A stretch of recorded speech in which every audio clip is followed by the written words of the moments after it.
grande alegria estar aqui, uma honra. Quero primeiro parabenizar a GV pelo evento, é o primeiro, e ele já tem um nome anual, então eu acredito que ele será repetido anualmente, e fico muito feliz por isso. Certamente estarei aqui nos próximos, e não tenho dúvida que vai se tornar um evento enfim, bastante atrativo e de discussões muito profícuas. Agradeço também o professor Roberto, que foi meu orientador, contribuiu muito com o meu trabalho, me fez estar aqui hoje. E eu disse ao professor Roberto no dia da banca, não tem como não se lembrar da banca hoje, né? E eu disse para o professor Roberto que tinha sido a banca dos meus sonhos, né? E foi. E hoje é mais um dia de muita alegria. Oi? A Elide, o Trevisan e o Daniel Peixoto, além do Roberto. Bom, a situação, problema que eu me deparei na minha vida profissional e que me fez ter a ideia de escrever esse trabalho está, de maneira um pouco feia, eu diria, mas representada nesses quadros. Então, basicamente, eu sempre entendia que há um sujeito que pode realizar importações, ou pode, de uma forma adquirir, ter acesso a um bem importado de 3 formas possíveis. Uma é realizando a importação direta, em que ele faz a importação e faz também pratica um negócio jurídico, que aqui está identificado como compra, mas não necessariamente é uma compra, né? Pode ser um comodato, um aluguel, enfim. Então ele faz com que o bem chegue aqui e ele também é responsável pela negociação do negócio jurídico. Então ele pode fazer isso diretamente, ou ele pode terceirizar a importação, e isso ele pode fazer no que está em vermelho, que é um modelo de importação chamada conta e ordem, em que esse importador terceirizado, né, esse sujeito contratado, realiza a importação, mas o negócio jurídico, a tal da compra, permanece com esse sujeito passivo. Ou ele pode terceirizar ambos, terceirizar a importação e terceirizar também o negócio jurídico comercial, e aí estamos diante da segunda modalidade de importação indireta, que é a importação por encomenda. Então, eu sempre enxerguei esse sujeito que tem essas 3 opções, não é? Que tem interesse no bem importado e possui essas 3 opções, e me dei conta de que em algumas situações esse sujeito tendia a se ocultar dessa sua condição, né, digamos aí, de real interessado, de sujeito passivo da operação. E essa ocultação pode se dar de diversas maneiras. Então, basicamente, eu posso ter um interposto ali entre o importador, posso ter um interposto depois do importador, né? Então entre o importador e o sujeito passivo, posso ter um interposto mesmo numa operação direta, né? Alguém que se declara importador direto, mas na verdade ele está ocultando esse sujeito passivo. Eu posso ter na encomenda também esse interposto antes do importador, né? Agindo como importador, ou por último esse interposto entre o importador e aquele que seria o encomendante, né, que é esse real interessado, sujeito passivo. Então são várias possibilidades, isso só aquelas dentro do Brasil e só aquelas na importação, dado que essa figura, além de alcançar ocultações na importação, também alcança ocultações na exportação, e que aí não foi objeto do trabalho. E também há a possibilidade que eu tenha um interposto fora do Brasil, né, entre o exportador efetivo e esse sujeito passivo. Eu ali incluo esse interposto, né, e há inclusive um caso famoso de uma grande loja de roupas de luxo, que não preciso mencionar o nome, de São Paulo, né, acho que são informações suficientes, onde havia uma pessoa jurídica interposta fora do Brasil. Então, dentre as diversas possibilidades previstas no tipo, eu preferi por analisar exclusivamente os casos de importação e os casos em que esse interposto está dentro do território nacional e não fora. Em todos esses casos, portanto, né, esse sujeito passivo ele se oculta e aí que a gente tem então esse tipo ocultação do sujeito passivo. Bom, coloquei aqui diria que um pequeno resumo sumário do trabalho, do conteúdo do trabalho, então de onde eu fui até onde cheguei com o trabalho. Então, no tópico introdutório, eu tratei um pouco dessa ideia de interposição de pessoas, né? Então, busquei desde as referências internacionais mesmo, e o quanto eu diria que a interposição de pessoas está cada vez mais fora de moda, né, no mundo.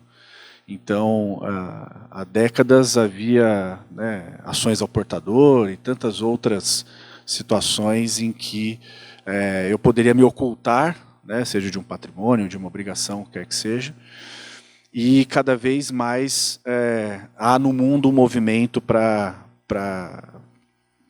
conhecer, não é, quem são as pessoas, e isso, evidentemente, para aqueles que enfim, estão mal intencionados, gera a necessidade de interpor pessoas, né? Então, se cada vez eu tenho mais mecanismos de controle, aquele que, enfim, decide se ocultar acaba tendo que interpor, eventualmente, pessoas para se manter oculto. Então, fala um pouco desse histórico geral, fala um pouco do histórico brasileiro, especificamente nas operações de comércio exterior.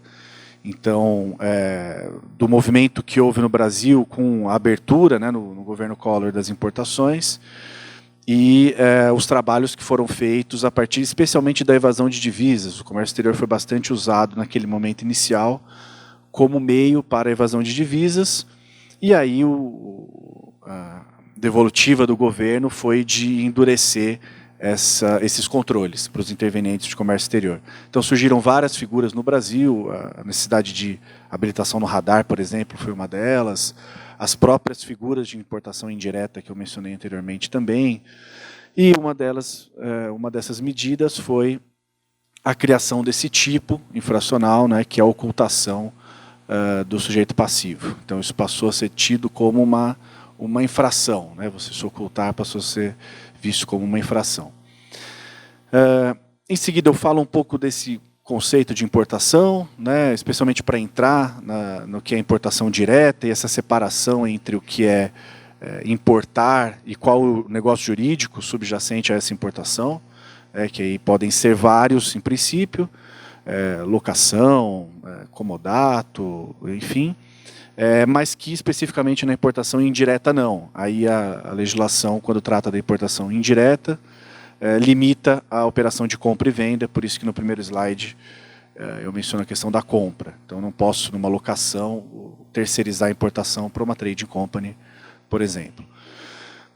Então falo desse conceito de importação, em seguida entro nas infrações aduaneiras de maneira geral, então a questão da objetividade versus subjetividade das infrações aduaneiras, então, embora as infrações aduaneiras, o mesmo acontece com as tributárias, tenham esse caráter objetivo, como regra geral, há algumas que possuem um elemento subjetivo, né, que é o caso dessa objeto do trabalho.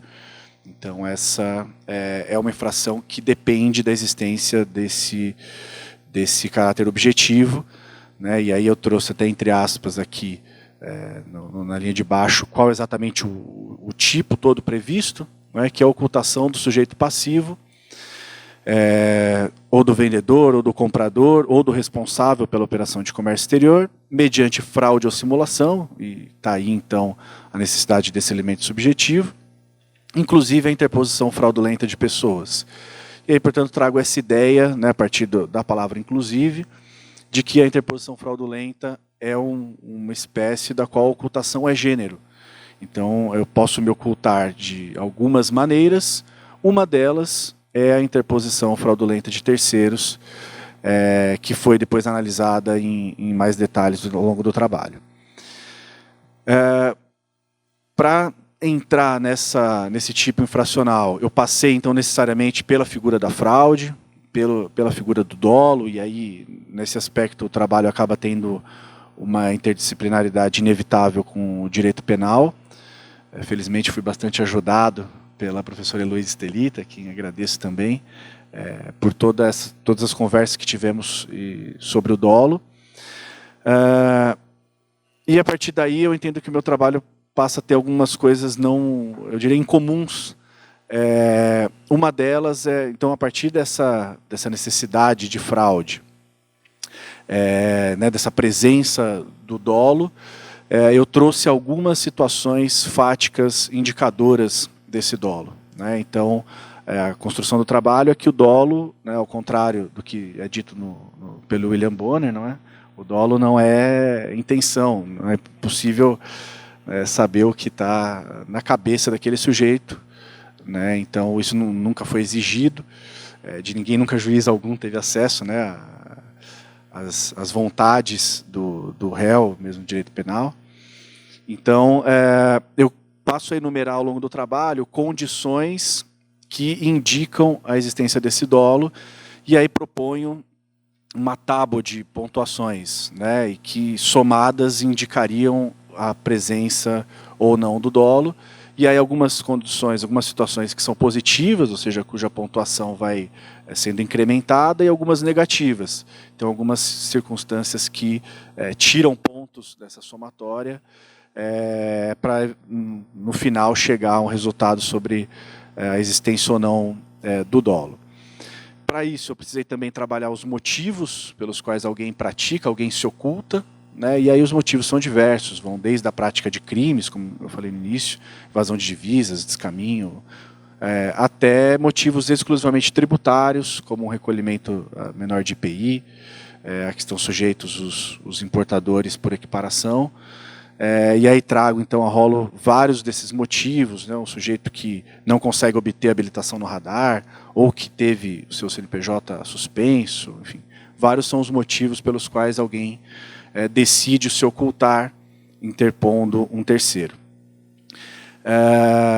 Falo especificamente dessa questão do terceiro, né? A própria norma diz que é um terceiro, e aí excluo situações que existem de autuações ou de discussões entre matriz e filial, por exemplo, e que aí a gente não tem a figura do terceiro, é uma única pessoa jurídica, portanto, não poderia ser aplicado. Entro em alguns equívocos como esse, que eu acabei de mencionar, que muitas vezes são verificados na prática das autuações. E aí, por fim, analiso as penalidades, e aí foi muito interessante para mim assistir a apresentação do William, que fala das penalidades, fala dessa questão de proporcionalidade, enfim, isso de alguma forma eu também usei no trabalho, né, uma análise sobre as penalidades aplicáveis à ocultação, o quanto elas me parecem graves, até porque, como eu disse, são vários os motivos que podem levar alguém a querer se ocultar, e nem todos eles, desde os menos nobres, né, prática de crimes até outros menos graves, e me pareceu, enfim, inapropriado que todos eles tivessem uma penalidade, sofressem uma penalidade tão alta como são as penas aplicáveis a esse tipo. E aí, por fim, até porque eu não tenho mais tempo, eu apresentei uma proposta, então, legislativa de modificação, especialmente das penalidades, e uma proposta de instrução normativa que viesse não só regulamentar os critérios, as situações fáticas indicadoras de dolo, para permitir a separação entre a interposição fraudulenta e aquela que eu chamo de interposição inocente, né, que é aquela que decorre de um mero erro, de um desconhecimento, de um erro de preenchimento do documento. Então, desde a regulamentação desse tipo de matéria até a regulamentação do procedimento em si, seja o procedimento de investigação, seja depois, eventualmente, a autuação e o processo administrativo relacionado a isso. Bom, eram esses comentários. Obrigado novamente.